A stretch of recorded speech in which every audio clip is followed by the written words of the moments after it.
Hi there guys, and welcome to today's live stream. We're going to be talking all about hip flexibility and its role in back pain, how it can help you, how understanding the role of hip flexibility in recovering from back pain is going to help you with a smoother back pain recovery process. So hopefully you're going to find this really helpful.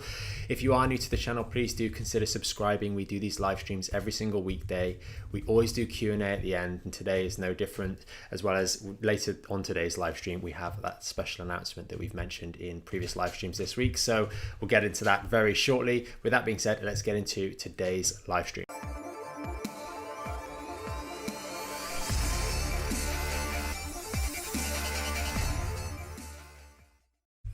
So today's sort of special announcement is we ran a poll inside the Back in Shape Premium Members group. We always want to add new features in for you guys, and the overwhelming majority of you guys have asked for a flexibility protocol. So we are going to be releasing something that we've been working on for sort of a little while, or had in the pipeline, but this flexibility protocol, how you can improve your flexibility in the hips. This is specifically to the hips. There'll be much more details to follow for all of you guys in the premium membership, so do stay tuned for that. But that will be released this month, September, and that'll be a sort of bolt-on to the premium membership, and that'll go live inside the Facebook group and on backinshapeapp.com. So with that out of the way, really exciting stuff. Let's get into hip flexibility for back pain. Now, the first thing I want to sort of help you guys understand is when we have back pain, quite often we're doing things that are really rounding the lumbar spine. We're using our back too much and putting more stress and strain through there. And when we've got that sort of acuteness or that first episode of back pain, we really want to take some strain off the lumbar spine. And with our hips, they are a nice deep ball-in socket joint which provide a good degree of stability in all ranges. And there are some nuanced issues when we have extreme flexion, so knees up towards our chest, the hip slightly not dislocates but slightly opens out, and when our leg is behind us in what's called extension, it's a little bit more compacted, which is why with regards to degeneration and arthritis in the hip, we tend to lose that extension first, but we won't go down that rabbit hole. But the hip is a strong, stable joint in lots of ranges, and it has a very wide range of motion. Comparatively speaking, the whole of the lumbar spine doesn't really have quite as much range of motion, let alone each individual joint. And when you've injured your back, it's generally going to be a 4-5, a 5S1, a 3-4, whatever segment it is. So one of those very small components of the wider lumbar spine. The lumbar spine, on the other hand, it doesn't have that same degree of range of motion, and it is most stable in that lordotic position. So whenever we're doing any sort of load bearing, we want to keep that natural lordosis, which all too often is lost for people with back pain or back problems, back injuries, particularly in the lower lumbar spine. So our main goal needs to be keep those hips nice and flexible so they can support a neutral spine, so the spine doesn't have to do too much. Now, this can be quite difficult because a lot of the injuries in the lower back, the L5S1 and L45 in particular, they're going to give you a neurological spasm. And what I mean by that is they are going to send signals to those muscles to tell them to tighten up. And that's a core component of the Back in Shape, even from the program, even from phase 1, is we do want to keep them mobile. So keep a level of flexibility that's better than the constant neurological bombardment from that segment telling them to tighten up and stiffen up and go into spasm. But it's important to realize, and this is a very clear distinction, all too often people get drawn in and they're only going to do hip flexibility exercises. I'm just going to do my stretches. That's fighting a losing battle, because you may well stretch the muscle out and spend 4 hours doing stretching on your hips, but if you're getting neurological feedback from the L5S1, it's only going to tell them to tighten back up the moment you stop doing the stretching or over the subsequent few hours, which is why we tell you guys to do the phase 1 exercises 3 times a day spread through the day, because in that early stages of back pain recovery or a relapse, if you're having a relapse, maybe you've sneezed and flared things up, this is going to apply to you as well. In those early stages when there's a bit of excess inflammation in that lower back and it's sending signals down to those hip muscles and you're in spasm and you can't move, the hips aren't moving very well, doing a little bit of regular work there, even that short period of time that we suggest in the phase 1 routine, is going to help keep your hips flexible so that the inflammation can calm down. And that's done in conjunction with other things you're doing that you guys know for your lower back. That's the ICM, that's the towel exercise, that's the core engagement as well, to protect that lumbar spine so it can go through healing. Because until it heals, this is going to continue. So I really do, it's something that we really need to help a lot of you guys in understanding watching this. the stretching is, if there's a relevance to stretching, but do it the way we tell you to do it. If you're just stretching all day and that's the only thing you're doing to relieve your back pain, you're going to be fighting a losing battle. It's like trying to build a wall and every 5 minutes or every hour someone comes in there with a sledgehammer to knock it back down again. So bear that in mind. Now the next thing is that we want a stable lordosis, and you might have remembered, if you've tuned in for the more recent live streams and you're one of the guys that watch us on a regular basis, you might have noted that we spoke earlier this week about collagen and the laydown and the importance of loaded recovery, in so much as once we've gone through that initial period of recovery, we do want a bit of load through the actual structures that are trying to heal, because it helps them realign those fibers. Well, you might then be saying, well, why are you telling me to avoid flexion? Why do we want my hips to do work and my lumbar spine to stay lordotic? In that lordotic backward bent position, a nice natural arch in the lumbar spine, you do still have load through your lumbar spine. You just have the appropriate load. You have a balanced load through those structures, and you have the minimum necessary normal load through those structures. So that's going to help that recovery process, as opposed to leaning forwards excessively. We're going to have abnormal load going through those structures, and that is going to be problematic. You'll remember I touched briefly on the research in those videos, saying that we want sensible loading during the recovery process, lordotic perhaps, not uncontrolled, unregulated loading. So we don't want to, after we've just injured our back, say, oh, we've got to help it heal, let's go and put 200 kilos on the bar and do a squat. That's not going to be a good idea. We want sensible loading, which is why we encourage you guys to walk around, small amounts of walking in a good lordotic posture, doing your towel decompression exercise to take pressure off, and working with this to do regular stretching to keep the hips flexible through the day. That 3 times a day is something that works quite nicely. So that's really, really important. But this is more talking about flexibility, and there's 2 types of flexibility on the hip. There's the flexibility that we want you guys to keep in the early stages of phase 1, but when's the right time to increase or improve your flexibility? And you'll have heard us talk about this on previous live streams as well, that too much flexibility, a lot of the ladies in particular that struggle with hypermobility have a bit too much flexibility. Things are too lax, there's not enough stability. And what we don't want to do in the throes of a back pain episode is try and make objective increases in our flexibility above and beyond the normal, and find that just isn't the right thing to do at the right time, for 2 reasons. Number one, you're going to really struggle to actually be effective, because you'll spend all your time focusing on trying to do your flexibility work while you've got this tightening everything back up afterwards. And number two, many of you, the overwhelming majority of you, aren't strong enough in these regions, these lower body regions. There's just not the stability there, which is often why the back pain has come on slowly over a period of time, or you've slowly become more vulnerable, and then you've had a one-off event that's caused the back pain that you struggle to recover from. So we want to take our first priority as improving strength. But once we've got stability and strength and that resilience in these muscles in the legs, the hip muscles, because to effectively move that hip whilst it's load bearing through a nice range of motion, we need a good degree of competence in those muscles, a good degree of strength. And if you struggle to just do a squat effectively without your technique and form going to pot, then it's no good having more flexibility to allow you to go further down so you can get into a more vulnerable position and hurt yourself. We need strength first in the overwhelming majority of back pain patients, and then later on you want to start working on improving the flexibility. And how does that look? And this is a little bit of a sneak peek for those of you guys that are in the Premium Back in Shape coming up to the release of the new flexibility program. We want to start working on that once we're after what we would call phase 3. Once we're well into phase 3 and we've got strength, we've got stability back into our body, we're able to do exercises like the lunges that we talk about, some of the other exercises that require balance and coordination from large muscle groups working together in tandem with the core. We want to then start building a degree of hip flexibility and improving on that. As we slowly improve the hip flexibility, doing the various stretches that we talk about, then we will be able to add, as the hips are getting more flexible, the muscles are going to have to work a little bit more in certain ranges because they're not used to operating in that particular range of flexion or extension through the hips. Maybe that slightly deeper squat, maybe that slightly deeper lunge. There's more stabilization and different dynamic stabilization, different muscles that are going to come into play as that hip moves through a certain range of motion. The adductors will come in a little bit more at certain ranges. Some of the glutes are going to work a little bit differently at certain ranges. So as we slowly improve that flexibility, a little bit of instability is going to creep back in, but you'll be If you're in the phase 3 side of things, you're going to be in a position where your muscles are stronger and more capable, more healthy, more able to start to adapt to those new changes and work in tandem with one another as you continue to increase your strength and start to feed in a greater degree of flexibility, which is really the long-term goal. We want to have good strength and then feed back in some flexibility, so that primarily we're talking about the flexion extension in the hips here, because that's sort of one of the most important things that controls the lordosis.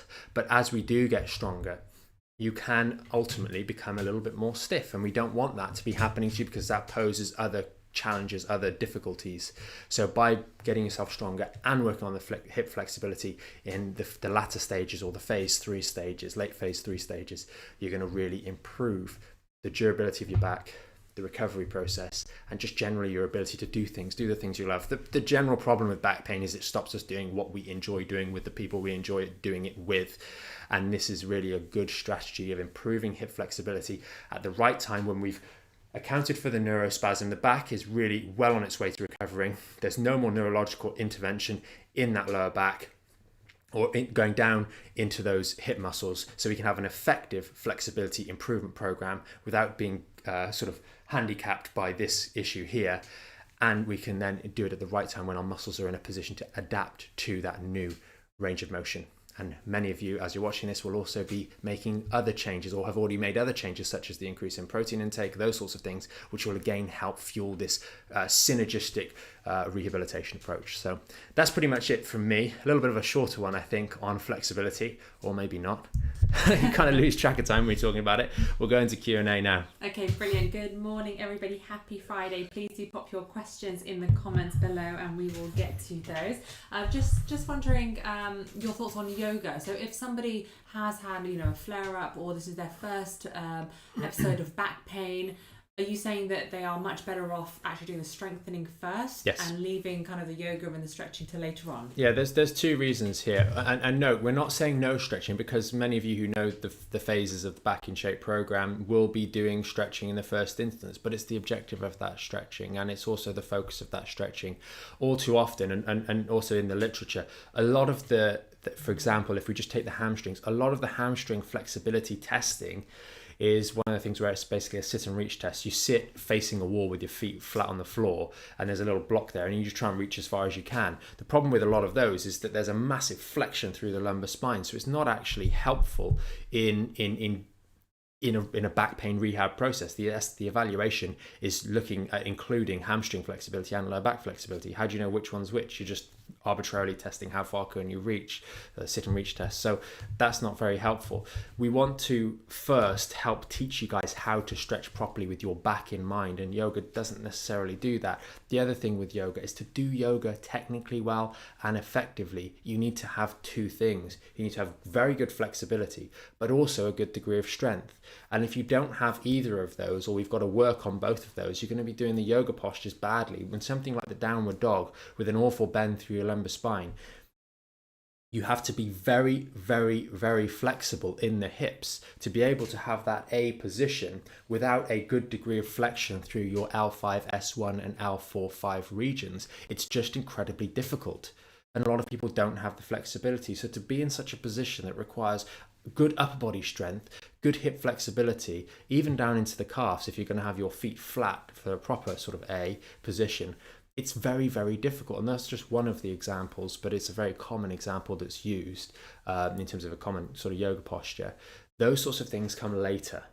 And I do think that a recognition of yoga as being a high skill, very, very not difficult, but you need a lot of competencies to be able to do that effectively. Both very good flexibility, which is way, way more than someone would have who's got neurological inhibition coming down from the injured site.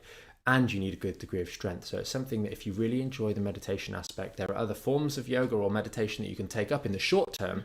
And if we work through the phase 1, 2, 3, particularly the 3, build up our strength, and then add in what's coming shortly, which is the new flexibility program, to measurably improve our hip ranges of motion, then you will be able to then look at exercises like yoga and partake in those things safely and effectively and really enjoy them a lot more, because you'll be able to do those postures in a good way. And you also have the knowledge. Part of the Back in Shape process is about teaching you guys and helping you understand your back, because even having recent calls with people and things, people aren't aware of certain things really do flatten that lordosis, and that's not helpful if we've got any sort of lumbar disc degeneration or disc issues in that lower lumbar spine. It really does create problems, and we want to help you guys understand what that means for you and your own, maybe your MRI report or maybe your previous history.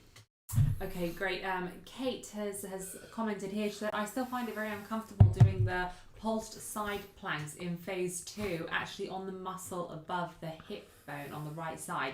The squats are fine. That muscle that you're talking about is the one that we're trying to work, Kate, unfortunately. That one's just got to catch up. That's going to be your obliques. If it's just above the hip, if we're talking about above the hip, a lot of people tend to refer to the hips as this bone up here rather than the bony one down here, which this is the edge of your femur down here, and your hips kind of somewhere in here.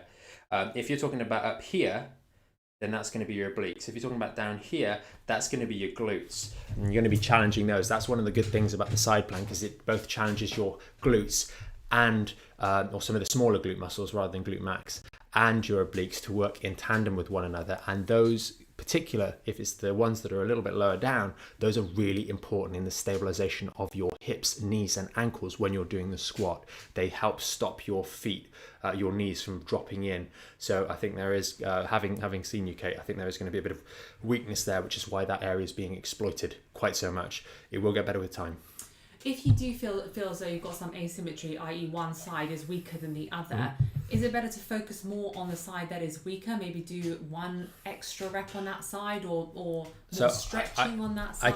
I can't point to any particular research on this, but a personal preference that I've always had when it's come down to training or stretching for a weak side is I'd always do the stretching on the exercise on the weak side first. So if it's reps, I do my 10 reps on that weight on that bad side first, and then let the good side go, because otherwise you're just going to allow that good side to just run ahead.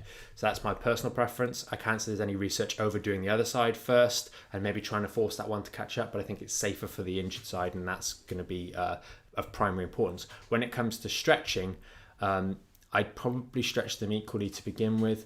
I don't see any harm in stretching the one side more, but the big problem with that is that you don't know how much, when it comes to stretching, how much of the inhibition or the stretching issue comes from the shortening of that muscle is actually shorter, and how much is coming from just the fact that that side is getting that excessive neurological stimulation. So you might be inadvertently stretching more than is necessary on the side you think is tighter, when actually it's just more restricted because it's getting more signals from the irritation in the back. So I tend to try and be symmetrical with my stretching in my lower body in particular, and maybe some of the muscle work, always do the weak side first.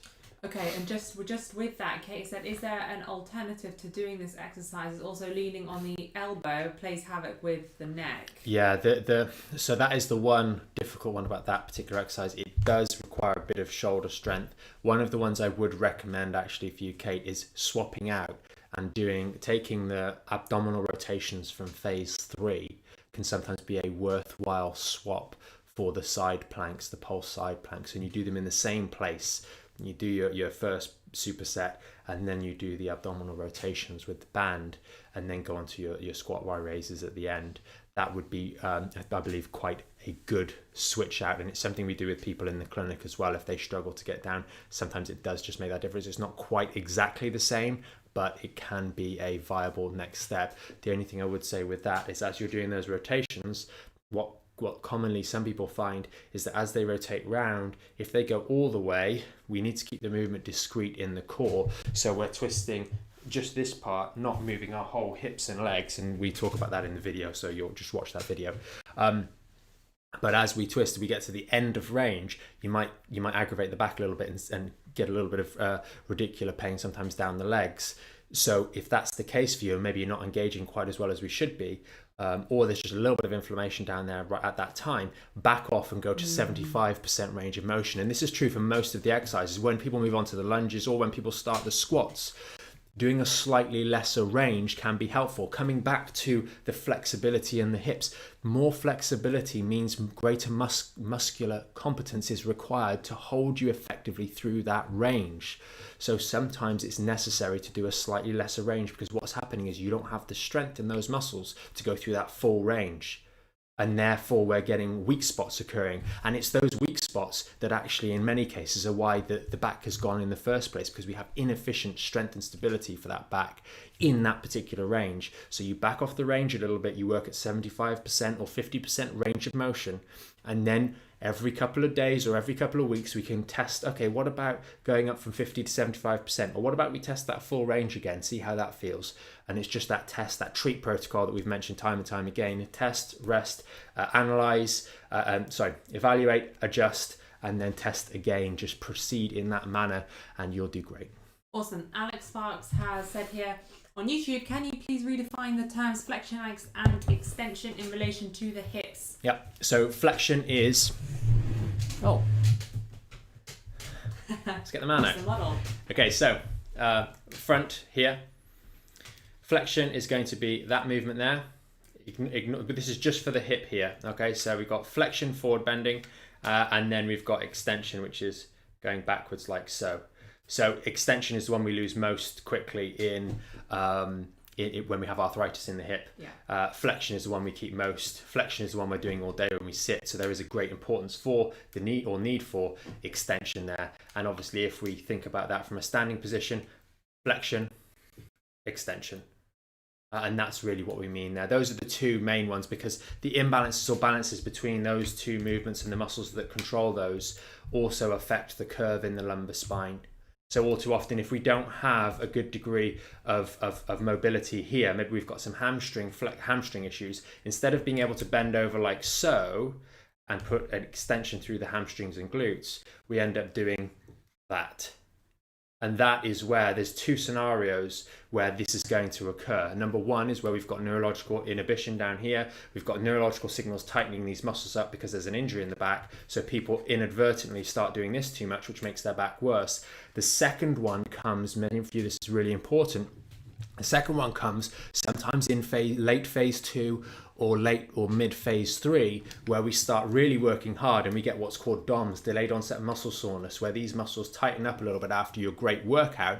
And you just got to know that you're going to be a little bit more vulnerable there, because your muscles are a little bit, they're necessarily injured. That's the whole process of training, is we overload the muscles and then they heal back stronger. But sometimes if we've made a step up and we're really pushing it a little bit too hard, maybe we're going to get DOMS, and that's going to limit the range of motion in these hips. So then we might start moving the back a little bit too much again, and we've got to really watch out for that. So quite often as people get into phase 3, they forget a little bit about the flexibility needs here and drop those out a bit more. And we do need to keep those flexibility protocols in there, just the general lower body stretching, MOT type stuff, to make sure that our hips stay nice and mobile as we're going through and continuing that recovery process. Really, really important. I know personally for me, just not to get off on too much of a tangent, but as we went back into the gym after that 4 months of lockdown, my first session in the gym, and I only did a small amount on legs, much less than I was doing before. I was walking funny for about 4 or 5 days, and it does start to have an impact on your back, because every time you sit down badly. It's difficult because you don't have that range of motion. So I'm going overtime on some of those lower body stretches, using the vibration gun, etc., just to speed up that recovery process so it doesn't irritate the back too much. And obviously doing the towel, all the stuff that we tell you guys to do, but it does have an impact, the DOMS as well. So you can get caught out in two different parts of the recovery process.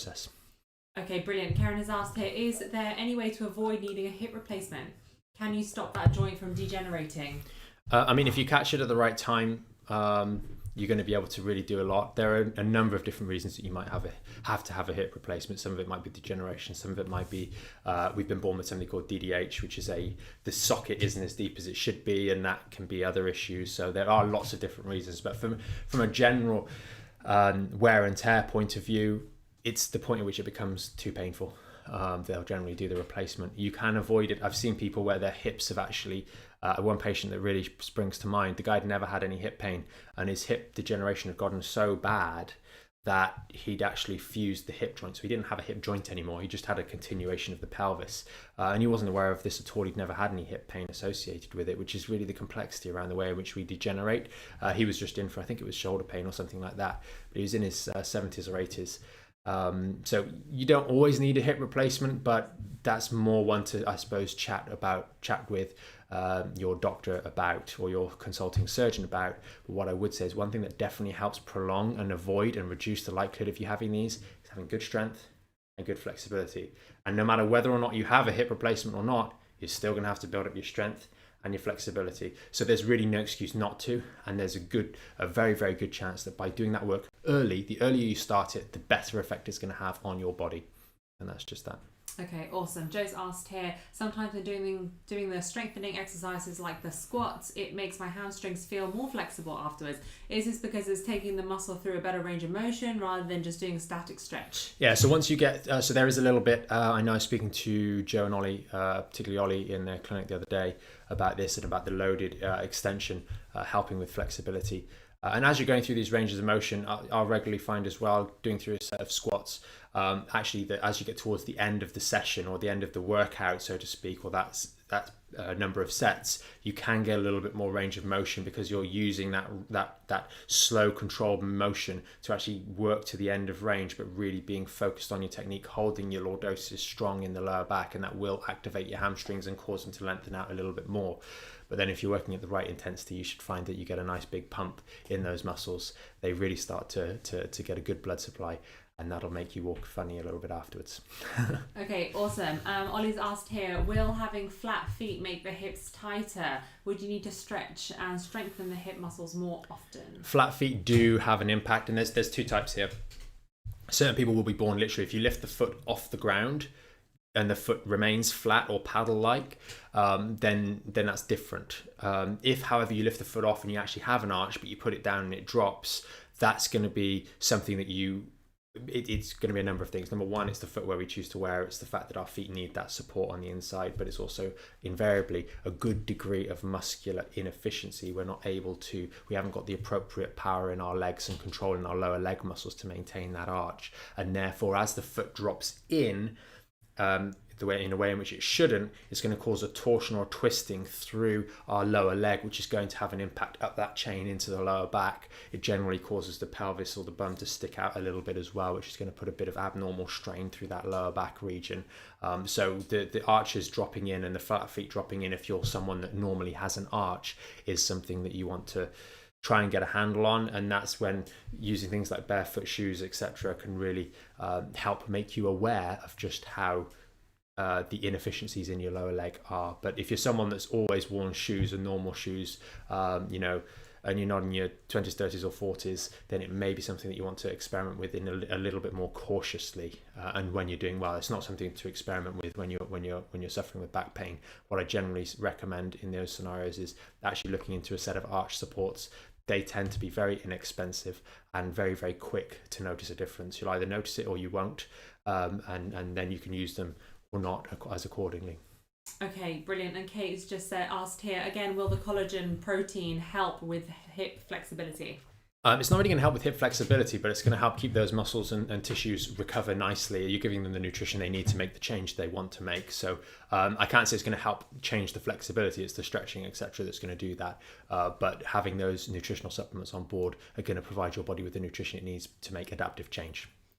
Awesome. If that makes sense. I hope that makes sense, Kate. Yeah, I think so. Okay, brilliant. I think that is everything then for today. Thanks everyone for your questions. Awesome. Well, thanks so much for joining us, guys, on this lovely Friday. Hopefully you did find today's live stream useful and helpful and a bit insightful, because I know flexibility and back pain, people often get caught up in when should we do what and why and how. So hopefully that's been helpful. And for all of you guys in our premium Back in Shape membership, do keep an eye out for the new flexibility protocol. It's going to be quite an in-depth protocol that we're going to be adding in, complete with a number of sort of educational units, how things work, and also that specific guidance on a period of or on a few phases of actually improving that flexibility in a measurable way. So it's something that we're really, really excited to launch. So thanks for joining us. If you watched us this far, then please do remember you can subscribe subscribe to the YouTube channel if you watch us here. If you're watching on Facebook, then consider sharing if you know someone else that would benefit from this video on flexibility and back pain. Hopefully it'll help them avoid some of the areas that many people fall into. And with that all out the way, have a great weekend, guys. We will see you back again on Monday with another live stream. Enjoy your weekend.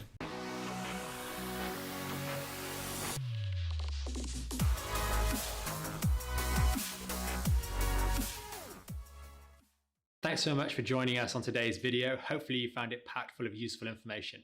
If you want to learn more about the premium Back in Shape membership, there's going to be a video somewhere underneath here. And if you want to stay up to date or tune in to some of our more recent live streams and the Q&As at the end of those, then that's going to be down here. And remember, you can subscribe to the channel up here and hit the notification bell to make sure you know when we next go live, so you can join us for our next live stream and Q&A.